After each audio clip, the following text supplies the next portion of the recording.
आप देख रहे हैं वायरल खबरें द न्यूज।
आपके गाने की भी बहुत इंतजार थी, आज आपकी भी बहुत लंबी इंतजार रही। टेल अस कैसे गाना बना, क्या what's the story behind the song? So story तो बड़ी ही दर्दनाक थी, मत पूछो, बहुत टाइम लगा। It's been like almost 9 years to me, for me in Bombay, और काफ़ी लंबा स्ट्रगल रहा है। रियलिटी शोज़ किए, स्प्लिट्सविला किया, दूसरे रियलिटी शोज़ किए, बट एवरीबडी न्यू कि सिंगिंग करियर ही परस्यू करना था मुझे। And when I started performing with B Praak, he told me you are much more than a live singer and you are a live singer, वही आपकी सबसे बड़ी क्वालिटी है। तो धीरे धीरे when I started working with him, shows करना start किया, कॉन्फिडेंस आया प्लेबैक के लिए। फिर मैं मिली संजीव भाई से उनके पास मैं गई, भाई से बोला मैंने कि कुछ करते हैं, कुछ दीजिए प्लीज़, आपकी ज़रूरत है मुझे। एंड संजीव जी ने सपोर्ट किया बहुत ज़्यादा। लिरिक्स तो आप लोगों ने सुने होंगे, बहुत ही खूबसूरत लिखावट है, हुक लाइन ही इतनी सुंदर है, और इस गाने की सुंदरता ही सबसे पहले लिरिक्स है, क्योंकि एक एक लाइन, एक एक शब्द वार है। किसी ने किसी का दिल तोड़ा हो तो उस पर वार है, कड़क वार। तुमने दगा दी मुझको, तुमको दगा मिलेगी, दिल तोड़ने की देखना एक दिन सजा मिलेगी। This is like so direct, so straight. Sanjeev भाई क्या कहते हैं आप? बहुत, सबसे पहले तो thank you so much. It was a collaboration, he supported me through out the song. इन्हीं के वजह से पॉसिबल हुआ है। लिरिक्स नहीं होती तो म्यूज़िक कैसे होता, सिंगर कैसे आती? तो आई थिंक सबसे पहला काम राइटर का होता है, कंपोज़र का होता है, एंड इन्होंने जो काम किया है वो तो दुनिया देख ही रही है। ऑलरेडी इतना सारा काम कर रहे हैं संजीव भाई, अब आप बोल दीजिए कुछ। आप सबने गाना सुना होगा, गाने के लिरिक्स कुछ जैसा जस्टिफाई सिंगर करता है, तो ऋतु ने वैसा जस्टिफाई किया। हम जब फर्स्ट टाइम मिले थे ऋतु और हम लोग, तो इसकी आवाज़ में ना स्पार्क था। आप इतने सारे नए सिंगर्स को सुनते हैं, तो ये एक ऐसा दौर है म्यूज़िक इंडस्ट्री में कि जिसमें भी पोटेंशियल है उसके लिए ब्रेक है आज के टाइम में। एंड मेरा पर्सनल मानना है as a composer, as a writer, कि ऋतु जैसे 1000 में से एक वॉइस होती है ना, कि 1000 में से एक चमकने वाली वॉइस, तो ये वॉइस मुझे वो लगी। एंड जिस एनर्जी से गाना हमने बनाया, इसने जस्टिफाइड किया ऐसा। हालांकि she is very happily with Mayank, पर इसने सैडनेस वॉइस में बहुत कमाल की दिखाई है। Thank you so much.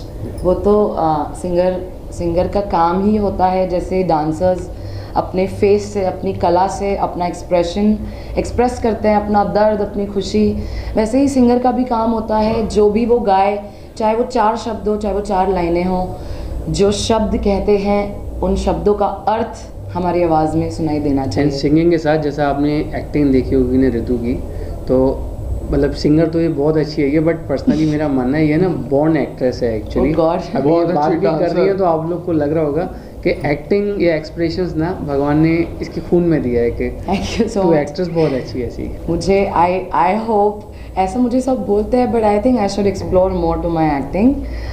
बाकी मौका मिला तो बिल्कुल, बट हाँ, मेन फोकस मेरा भी सिंगिंग है, क्योंकि बहुत साल लगे मुझे यहाँ तक पहुँचने में, और बहुत बहुत डिफ़िकल्ट जर्नी रही है। मुझे पता है, जब मैं भोपाल से आई थी यहाँ पर, तो वेरी डिफरेंट फैमिली बैकग्राउंड, बहुत बेसिक लोग, सिर्फ मेरे भाई और कज़न्स गुंडे हैं, पॉलिटिशियंस हैं, नॉट गुंडे बैड वर्ड, पॉलिटिशियंस है, और उन्होंने मुझे गुंडों की तरह ही एक्चुअली बड़ा किया है, सिखाया है कि अपनी चीज़ों पे फाइट ज़रूर करो, अननेसेसरी फाइट मत करो, अननेसेसरी पावर मत दिखाओ, अननेसेसरी अपनी ताकत का प्रदर्शन मत करिए, और जब आपको लगे कि इस वक्त ज़रूरत है, इस वक्त नेसेसरी है, तभी आप बताइए कि आप क्या हैं और कहाँ से आते हैं और क्या आपका बैकग्राउंड है। तो एक चीज़ मुझे उन्होंने सिखाई थी, और बॉम्बे की जो मेरी लाइफ रही है उसमें ऑफ कोर्स सब स्ट्रगल करते हैं, सभी लोग स्ट्रगल करते हैं, स्ट्रगल के बिना मुझे नहीं लगता सक्सेस हमें मिल सकती है। तो मेरा स्ट्रगल बहुत ही डिफरेंट था, because I came from a very settled background, जहाँ पे मैं ऑलरेडी सोशल वर्क कर रही थी, आई वॉज इन कांग्रेस, मैं 18 साल की उम्र में ही महामंत्री की पोस्ट पे थी, and I was doing politics, I was doing social, I had my social life, मेरा NGO था 50 साल पुराना, and it was all female oriented NGO, so I was the president, मेरी अपनी टीम थी। जब व्हेन हमारी फैमिली ने इलेक्शन लड़ा था ऑपोजिशन के साथ, BJP के साथ, तो I got the offers from Bhopal home minister also कि आप हमें ज्वाइन कीजिए। So I think I had a very bright future in politics, as I am an empath. मुझे लोगों के दर्द को महसूस करके उनके लिए कुछ करना अच्छा लगता है, और आई थिंक मेरा बॉर्न ही, शायद मैं जब बढ़ रही थी, बड़ी हो रही थी, जिस टाइप की परवरिश मुझे मिली है, जिस टाइप की चीज़ें मुझे मिली, आई एम ब्लेस्ड, क्योंकि I think I am very spiritual, I am not religious, मैं किसी एक धर्म को नहीं मानती। मेरे बॉडी पे 17 टैटूज़ है जिसमें काफ़ी सारे भगवान हैं, डिफरेंट, तो मैं बहुत सारे भगवानों को नहीं मानती, मैं सभी भगवानों को मानती हूँ, but I am not religious, I am spiritual. I think एक इंसान का अच्छा होना ही काफ़ी है, आफ्टर लाइफ हेवन में पहुंचने के लिए। मतलब अगर आप चाहते हैं आपकी लाइफ यहाँ और वहाँ दोनों जगह अच्छा हो, तो आई थिंक इंसान का अच्छा होना काफ़ी है, अच्छे डीड्स काफ़ी है। ज़रूरी नहीं है हम लोगों को कर करके दिखाए कि हम क्या कर रहे हैं, हम क्या करते हैं, कहाँ से आ रहे हैं। आई थिंक ज़रूरी वो है कि आपकी नीयत क्या है, आपके इंटेंशंस क्या होता है जब आप किसी से मिलते हैं, आप किसी के लिए कुछ करना चाहते हैं और आप जिस तरीके से करते हैं। तो मुझे लगता है कि मेरी नज़र में मुझे लगता है कि मैं एक अच्छी इंसान हूँ, शिव जी की भक्त हूँ, और Mahadev has always blessed me. ये मुझे मिले, ट्रैक मुझे मिले, Mayank is with me, Mayank is a huge support in the song, he supported me through out the video. थोड़े से पहले हम मयंक से बात करेंगे क्योंकि मैं तो बहुत बोलती हूँ। मैं एक चीज़ ऐड करूँ, जैसे मैंने 2 हुनर इसके बताए थे, आप लोग पत्रकार हैं तो आप समझिए उसको 4 हुनर हैं, मैं गलती से 2 पहचान नहीं पाया। पॉलिटिशियंस भी बहुत अच्छी है, एंड इस थोड़े टाइम के बाद में स्पिरिचुअल स्पीच भी बहुत अच्छी थी। बिल्कुल 100%, थैंक यू भाई। तो 4 हुनर, थैंक यू। नहीं ऐसे तो बहुत सारे हिडन भी हो ऐसे तो पेंटर है, हिडन भी है, कुक हूँ मैं बहुत अच्छी, और आर्ट तो कूट के भरा है क्योंकि वो ब्लड में, मम्मी पापा दोनों ही बहुत सुपर आर्टिस्ट है, रंगोली, कढ़ाई, बुनाई, सिलाई, मतलब एवरीथिंग। आई ऐसे मत बोल, पत्रकार लोग तो बोले मम्मी पापा अच्छे आर्टिस्ट है, सब कहेंगे हाँ आर्टिस्ट दिख गए। So yes, coming on Mayank से जानना चाहेंगे उनका पूरा एक्सपीरियंस कैसा रहा। देखिए मेरे लिए ये फर्स्ट टाइम का एक्सपीरियंस था, and thanks to the team, दगा की जितनी भी टीम मेंबर्स हैं, चाहे वो बी प्रैक हो, चाहे रितु जी हो, चाहे संजीव सर हो, तो इन लोग ने मेरे को एक करेज दिया कि तुम कर सकते हो। मैंने कहा पापा मैं नहीं कर सकता हूँ, इनने कहा तुम कर सकते हो। मैंने कहा यार तुम्हारा डेब्यू सॉन्ग है, तुमने 8 साल स्ट्रगल किया इस इंडस्ट्री में अपना नाम पाने के लिए, तुम क्यों मतलब ब्लाइंड क्यों चल रही हो, किसी बड़े के साथ करो और तुम्हें प्रमोशन मिलेगा। बट यस देखो मेरे को तो एक्टिंग बिल्कुल नहीं आती है, और मैं आज भी एक्टिंग नहीं कर पाऊँगा, कुछ गलत बोलूँगा तो मुझे माफ़ कर देना। पर मेरे को तो एक्टिंग नहीं आती है, बट हाँ इन लोग ने मेरे को करेज दिया कि करो, तो मैंने कर दिया। अपने आप को फिर आप जब फाइनल प्रोडक्ट आया तो आपको कैसा लगा? फाइनल प्रोडक्ट मुझे एक्चुअली सबसे बड़ा डर ये लग रहा था कि कहीं मैंने कोई स्टुपिडिटी ना कर दी हो जिससे कि मेरी वजह से इन लोग के करियर पे कोई इम्पैक्ट ना पड़ जाए, क्योंकि I am not from this field. तो मुझे यही लग रहा था, सबसे ज़्यादा डर मुझे रितु के लिए लग रहा था कि क्या यार कि मैंने अपना डेब्यू सॉन्ग किया और इसको रख लिया, इससे मेरा गाना नहीं चल पाया या कुछ भी XYZ। ये प्यार है, इसे प्यार कहते हैं। टच वुड रिस्पॉन्स बहुत अच्छा मिला, सबने बहुत अप्रिशिएट किया, क्योंकि गाने में इतना दर्द है और साथ में आवाज़ में इतना दर्द है, तो फिर